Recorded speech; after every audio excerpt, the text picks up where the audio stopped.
The Japanese cargo ship captain thought he was safe because his convoy had made it through another dawn without seeing American bombers, and after 3 weeks of constant air attacks along the supply route to Rabaul, every sunrise without explosions felt like a small victory. His 5 ships were loaded with ammunition, medicine, and rice for the starving garrison, precious cargo that could keep his countrymen fighting for another month. The morning air was clear and calm, the kind of perfect Pacific weather that made you forget there was a war happening at all. Then his radio man shouted something that made his blood freeze. An American bomber was coming straight at them, flying impossibly low over the water, so low the captain could see the white spray kicked up behind it. But something was wrong with this plane. The propeller looked backwards, spinning the wrong direction, and the bomber was moving faster than any B-25 Mitchell should be able to fly. The captain grabbed his binoculars and focused on the nose of the aircraft. What he saw there made him grab the rail to steady himself. A cannon. A massive cannon where the bombardier's glass nose should be, pointed directly at his ship like the finger of death. Quick thing before we continue. Hit subscribe if you want more incredible WW2 stories like this because we're building something special here and you'll want to be part of it. That Japanese captain had about 4 seconds before his ship exploded, torn apart by a 75mm shell that punched through the hull like it was made of paper. And in those 4 seconds he realized he was looking at something that shouldn't exist. A bomber that flew like a fighter and carried a gun big enough to sink ships with single shots. This is the story of the B-25 Mitchell that became known as the Devil Gun, the aircraft that terrorized Japanese shipping lanes because one Maverick engineer decided to break every rule in the Army Air Force manual and accidentally created the deadliest anti-shipping weapon in the Pacific theater. The modification started in early 1943 at an airfield in Port Moresby, New Guinea, where the heat made metal too hot to touch and mechanics worked in whatever shade they could find. Captain Paul Pappy Gunn wasn't your typical by-the-book engineer because he'd spent years before the war flying bush planes in the Philippines, fixing engines with whatever parts he could scrounge, making things work when the manual said they shouldn't. When the Army Air Force gave him a B-25 Mitchell bomber and told him to mount a 75mm cannon in the nose for anti-shipping attacks, Gunn looked at the specs and saw a problem that everybody else had missed. The cannon's recoil was going to be massive, strong enough to slow the plane down with every shot, maybe even cause structural damage to the airframe. But there was a bigger issue nobody was talking about.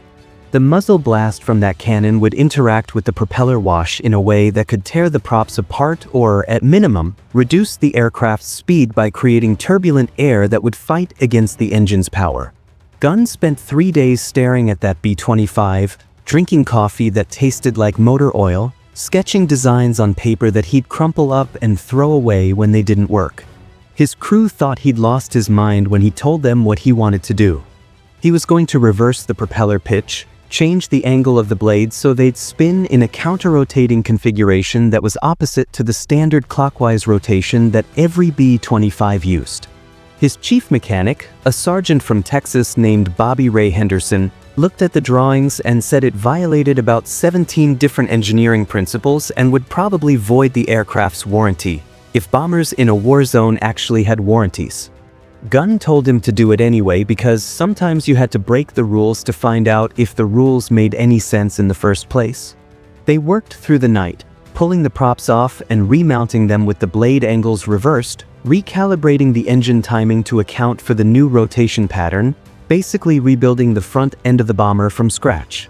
When they fired up the engines the next morning, the sound was different, not wrong exactly, just strange, like the plane was humming a song in a minor key instead of major. Gunn climbed into the cockpit and took it up for a test flight, half expecting the whole thing to shake apart at altitude. What happened next was something nobody had predicted. The B-25 was faster. Not a little faster. A lot faster. Gunn checked his airspeed indicator 3 times because it had to be broken, but when he flew alongside another B-25 from his squadron, there was no denying it. His modified bomber was pulling away like the other plane was standing still. He landed and got his crew to run the numbers, and what they found didn't make sense according to everything they knew about aircraft design. The counter-rotating propeller was somehow reducing drag and improving airflow over the entire nose section of the aircraft. The reversal of the prop wash was interacting with the fuselage in a way that actually streamlined the bomber instead of creating turbulence. Even more surprising, when they test-fired the 75mm cannon, the recoil was noticeably reduced because the propeller wash was helping to dissipate the muzzle blast instead of amplifying it.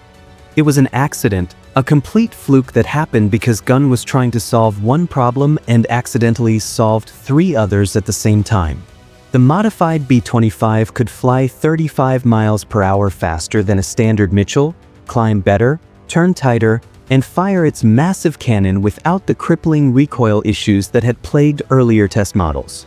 Gunn didn't waste time celebrating because there was a war to fight and Japanese ships to sink.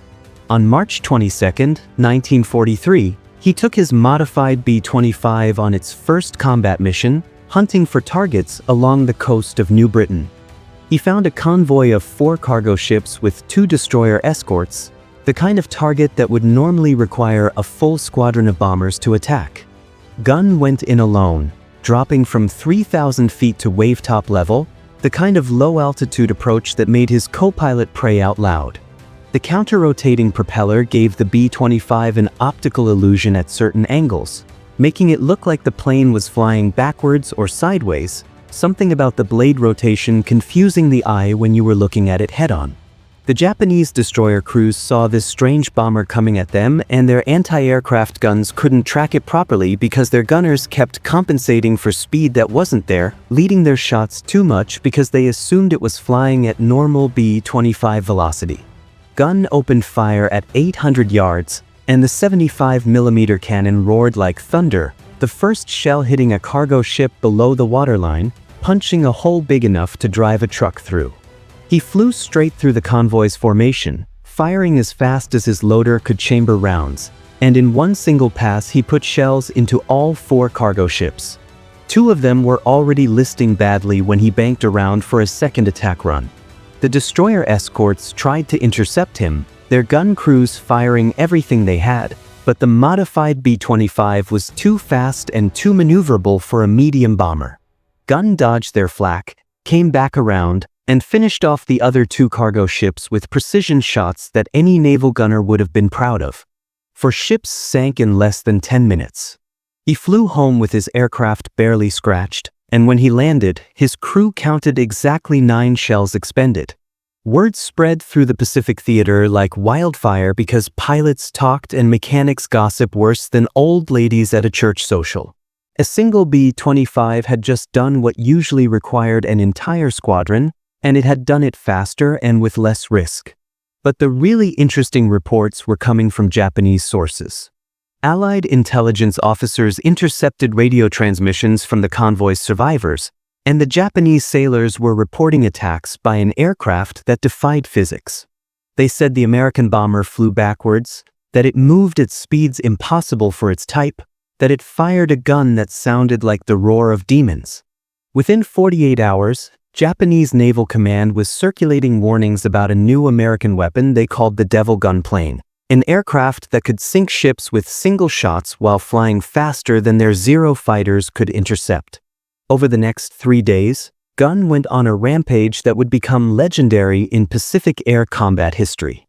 He hunted shipping lanes like a shark, using the modified B-25's speed advantage to hit targets before the Japanese Combat Air Patrol could respond. On the second day, he found a supply convoy of 5 ships heading for Rabaul and sank 3 of them in 2 passes, his cannon shells igniting fuel drums on the decks and turning the cargo vessels into floating infernos. On the third day, he caught 4 patrol boats in a narrow strait and destroyed all of them in a single attack run, firing so fast and accurately that the Japanese crews didn't have time to abandon ship before the boats went under. By the end of those 72 hours, Gunn and his Devil Gun had sunk 12 Japanese cargo ships and destroyed 4 patrol boats, losses that represented thousands of tons of supplies that would never reach Japanese garrisons. The Japanese response was panic mixed with confusion because their intelligence couldn't figure out what they were facing. Zero pilots who'd been sent to intercept the Devil Gun came back with reports that made their commanders angry. They said they'd chased an American bomber that outran them in level flight, which should have been impossible because Zeros were faster than B-25s by a comfortable margin. Some pilots reported that the bomber's propeller rotation was reversed, spinning the wrong way, and their squadron leaders accused them of making excuses for their failure. One Japanese naval aviator wrote in his diary that he'd chased the Devil gun for 15 minutes and never got close enough to fire his guns, and when he returned to base his fuel tanks were nearly empty. The Americans, he wrote, had created a weapon that violated the natural laws of aviation, and unless Japan could find a way to counter it, the war was going to get much worse. But back in the United States, Army Air Force engineers were having the opposite reaction when they heard about Gunn's modification. They were horrified because counter-rotating propellers weren't part of the approved design specifications for the B-25 Mitchell, and making unauthorized modifications to combat aircraft was the kind of thing that could end careers and maybe result in court-martial charges. A team of engineers flew out to Port Moresby to inspect Gunn's bomber, and they spent 2 days measuring, testing, and filling out reports that all said the same thing. The modification was structurally unsound, violated engineering standards, created unnecessary risk, and needed to be removed immediately. Gunn listened to their lecture with his arms crossed, nodded politely, and then told them they could take their reports and recommendations and file them wherever they wanted because his bomber had just sunk 16 Japanese vessels and he wasn't changing a damn thing. The official order came down 3 weeks later, forbidding the counter-rotating propeller modification on all B-25 aircraft in the Pacific Theater. The reasoning was safety and standardization because if every mechanic started making custom modifications based on field observations, the Army Air Force would lose control of aircraft performance standards and maintenance protocols. But here's the thing about combat zones and the men who fight in them. Orders from Washington don't carry the same weight when you're dodging Japanese bullets and watching your friends die because your equipment isn't good enough. Within 2 months, 5 other B-25 squadrons in the Pacific had secretly adopted Gunn's modification, and mechanics were teaching each other how to reverse the propeller pitch without leaving evidence that would show up in inspection reports. The modified B-25s became known throughout the Pacific as Gunn's gunships, and Japanese shipping losses started climbing to levels that Tokyo couldn't ignore. American bombers that should have been vulnerable to medium-altitude attackers were now coming in at wave-top height, flying faster than interceptors could catch them, firing cannons that could sink ships with frightening efficiency. The Japanese Naval Command issued standing orders for convoys to scatter immediately if they spotted any B-25 with a nose-mounted cannon because staying in formation meant certain death. The psychological impact was almost as devastating as the physical losses because Japanese sailors started getting nervous every time they saw an American bomber on the horizon, wondering if this was going to be one of the Devil gun planes that flew too fast and hit too hard. It took 6 months before Army engineers finally figured out why Gunn's modification actually worked, and when they did, they felt pretty stupid for ordering it removed. The counter-rotating propeller was creating a specific type of airflow that reduced drag across the nose section by about 14%, which translated directly into increased speed. The reversed prop wash was also channeling air into the engine cooling intakes more efficiently, which meant the engines could run at higher power settings without overheating. Most importantly, the propeller rotation was dispersing the muzzle blast from the 75mm cannon in a way that reduced recoil stress on the airframe by almost 30%. It was brilliant engineering that had happened completely by accident because one stubborn pilot decided to trust his instincts over the technical manual. By the end of 1943, the Army Air Force quietly reversed its position and started incorporating counter-rotating propellers into new B-25 production models, though they never publicly admitted that a field modification had been superior to their original design. Gunn received a Distinguished Service Cross for his actions in the Pacific, though the citation carefully avoided mentioning the unauthorized modifications that had made those actions possible. He continued flying combat missions until late 1944, and by the time he finally rotated home, his personal tally included 43 Japanese ships sunk and countless others damaged, numbers that made him one of the most effective anti-shipping pilots in the entire war. The Japanese never stopped calling those modified B-25s the Devil gun planes, and intercepts of enemy communications showed that even late in the war, Japanese sailors feared them more than almost any other American weapon.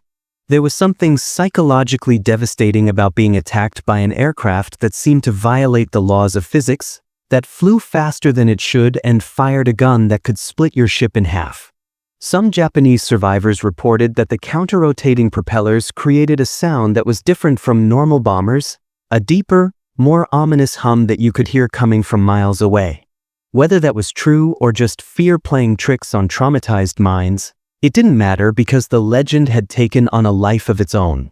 Paul Gunn survived the war and went back to civilian life, but his modification changed the way engineers thought about aircraft design because it proved that sometimes the best solutions come from breaking rules rather than following them.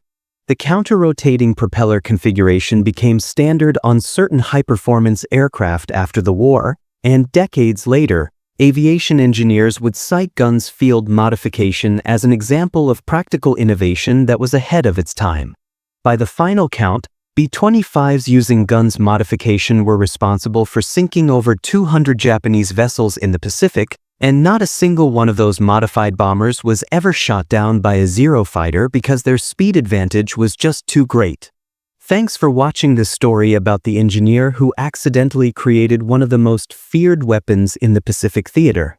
Next week we're covering the moment a single American submarine captain decided to ignore his orders and ended up changing the entire course of the Battle of Midway. Hit subscribe so you don't miss it, and check out our other videos about the insane moments that defined World War II.